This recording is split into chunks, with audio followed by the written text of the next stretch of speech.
So Ramesh, we should have wore jackets and ties today Why? because we're going to talk about software style. Okay. So let's tell them why we're doing this assessment.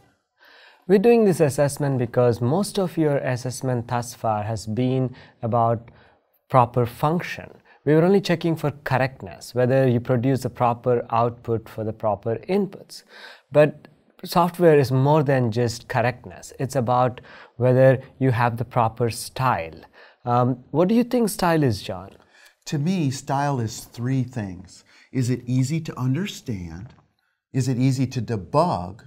And lastly, is it easy to change? Can I take software that works for this project and reuse that software in another similar project? So it can evolve. It can.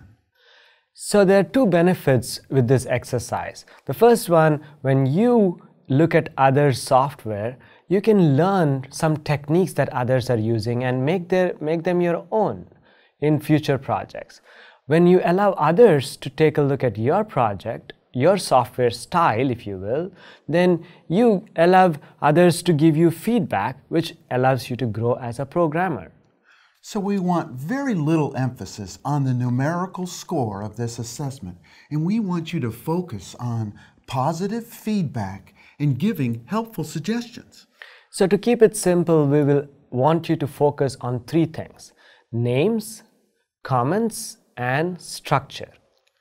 So good names help you understand the software. So if you see a variable name, you should understand what that variable is. And similarly, when we look at a function name, it should be clear what that function does just by looking at the name. And comments have to be informative. It's not that you write comments to just say what this line does. That doesn't work. What you're supposed to tell in your comments is what is the purpose of a piece of code, whether it's a line or it's a block of code. That's what helps yourself in future and also others to understand your code.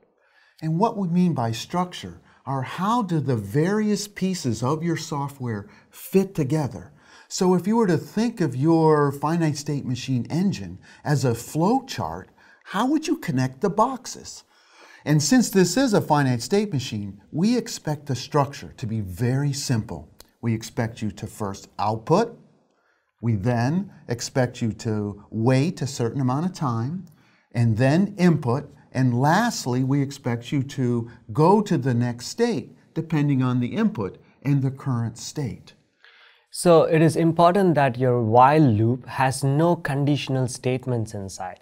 All the dependency and all this information is captured or abstracted into your data structure so that you can keep the design very simple and the flow very elegant. So the important part of this assessment is positive feedback and helpful suggestions. And you can only say some answer is unacceptable if it's an invalid solution. If it's a valid solution, then go ahead and give them some constructive feedback. Yes.